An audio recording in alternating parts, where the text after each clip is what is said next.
All right, buckle up for a deep dive. It's a little bit out there.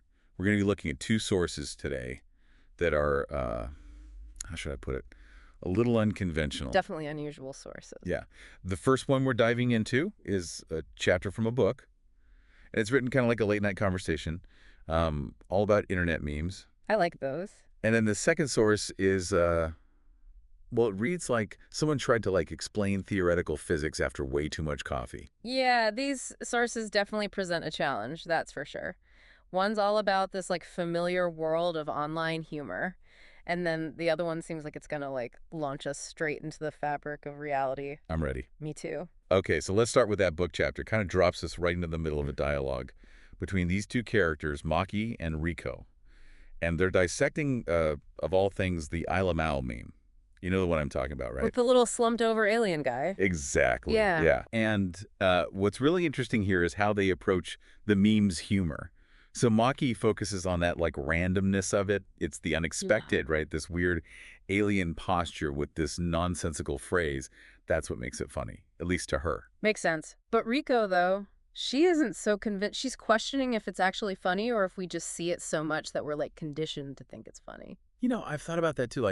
How much of what we find funny online is actually funny versus just part of that, internet culture? It's hard to separate the two sometimes, right? It really is. And then Maki takes it even a step further. Okay. She compares memes to poetry. She argues that they're effective because of that, unexpectedness, that break from the normal way we expect information, like a well-placed rhyme. Interesting. She even suggests that if we knew how memes started, they would lose their power. Knowing how a magic trick works. That's a cool analogy. Memes is poetry. It is kind of like a shared cultural understanding, I guess. Yeah, exactly. These subtle cues that create a big impact. But then Rico, she has this whole other view. She believes that absolutely everything happens for a reason. Okay. Even down to historical examples, like how Britain managed to avoid nuclear war. Wow. She argues that even these random events usually have these underlying forces driving them. So then it makes you wonder if that could be true for memes too. So is Ayylmao just this random image that took off? Or is there something deeper there? Yeah. I mean, maybe it reflects anxieties about technology or the unknown symbolized by that alien. Maybe. And they actually play around with a few possibilities in the chapter, connecting it to words like alien and Ayylmao. Yeah. They even consider the alien as this representation of the other, whether that's technology, immigrants, or something we just don't understand at all. That's wild. You know what's funny is the book even suggests that we watch a certain X-Files episode to understand the meme's origins. What episode? It's called Jose Chung's From Outer Space. I mean, the connection between Ayylmao and the X-Files, that's a rabbit hole I could get lost in. Me too. Yeah. Maybe we'll circle back to that. But for now, I think we should shift gears to that second source we were talking about, that one about the hypersphere. The hypersphere, that sounds like something straight out of a sci-fi movie. It does, doesn't it? Yeah. But honestly, the way this source explains it, it is anything but straightforward. Right. We get introduced to this Arlie J. Quiros, who wrote a book called Calamity, and they're just obsessed with understanding this hypersphere idea. So how does Arlie approach it? Do they build a giant supercomputer? Not quite.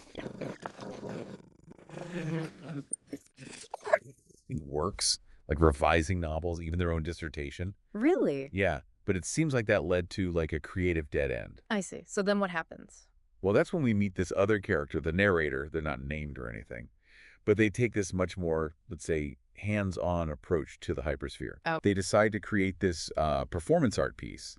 It's inspired by daddyism, and it involves 9 bottles of urine and a well. Wait, 9 bottles of what? Urine. You heard that right. Oh, okay. This narrator, they very carefully arrange the bottles around this well, perfectly spaced out, in a circle. Their plan is to drop them all into the well at the same time as a contribution to hypersphere lore. I am so curious. Did they manage to do it? Did they drop the bottle? Well, that was the plan.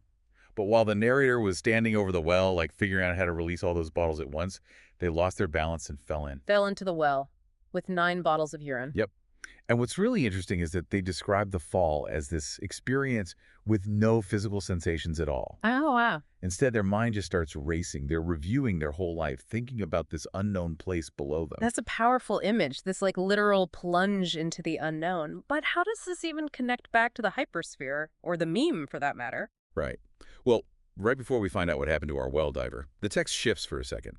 We meet this character, Timmy Tingler, who's having a really hard time with an online Tesseract class. Oh, what? A Tesseract, those four-dimensional cube things. And he's on the verge of losing it after failing the class for the 5th time. Hold on. So we have someone falling into a well. Urine, tesseracts, and internet memes. This is getting a little out there, even for me. It seems like that's exactly what these sources are trying to do, throw all these seemingly random things at us. Ugh. But I have a feeling that if we keep going, we might find some surprising connections between them all. I'm definitely intrigued. Let's dive in. Welcome back. We're still tumbling down this rabbit hole of weird internet humor and these abstract concepts. I mean, we're in a world now where urine and wells and tesseracts are all connected to this hypersphere thing. It's definitely a trip. It's like we went from analyzing that slumped alien to contemplating performance art with bodily fluids in the blink of an eye. Maybe that's the whole point, though, right? To like shake things up and get us to see the world differently. You might be right. Hmm. But honestly, where do we even begin with connecting all these random threads? It feels like we're trying to solve a riddle wrapped in another riddle, dipped in, you know. Maybe instead of trying to find like one right answer, we should just focus on the questions these sources are asking. Okay, I like that. What kind of questions are we talking about? Well, we keep seeing this theme of the unknown pop up over and over. That Ayylmao alien, the hypersphere, the narrator falling into the well. It's like they all represent something we just don't get. I mean, that's true, but isn't saying it's about the unknown a little too easy? Like everything could be about the unknown. I see what you mean. It's not just about the unknown itself, but more about how we react to it. Like Maki and Rico try to figure out the meme's meaning. Arlie tries to like fit the hypersphere into these existing stories, and the narrator creates this whole performance art piece. So they're all trying to make sense of something that maybe doesn't make sense. Yeah, it's like they're all trying to force order onto chaos. And then we have Timmy Tingler struggling with that Tesseract class. Even with something like math that seems objective, there are levels where it just becomes too much for us to handle. It seems like these sources are all about the limits of what we can understand as humans. Whether it's the meaning of a meme or this hypersphere idea or these higher dimensions, there's stuff our brains just can't fully grasp. But we still try. We analyze, we create, we talk to each other, all to try and figure it out. You know, earlier we mentioned that suggestion to watch that X-Files episode, Jose Chung's from Outer Space. I wonder if that episode might be about similar themes. Oh, that's interesting. I mean, the X-Files is all about the unknown and creepy stuff and government conspiracy, so it makes sense. Yeah, it often explores this idea that we really want easy answers, but then searching for them takes us down these crazy paths. That definitely ties into what we've been talking about. It's almost like the creators of the lmao meme, even if they weren't trying to, tapped into this fascination we all have with things we just don't understand. And maybe that's why people love the meme so much. It reflects this desire we have to find meaning in these absurd things. We laugh at the stuff that confuses us or scares us. And then all these cultural things like memes, art, even TV shows become ways for us to have these bigger conversations. They create a space where we can think about these complex ideas, even if it's through jokes or symbols or stories. Exactly.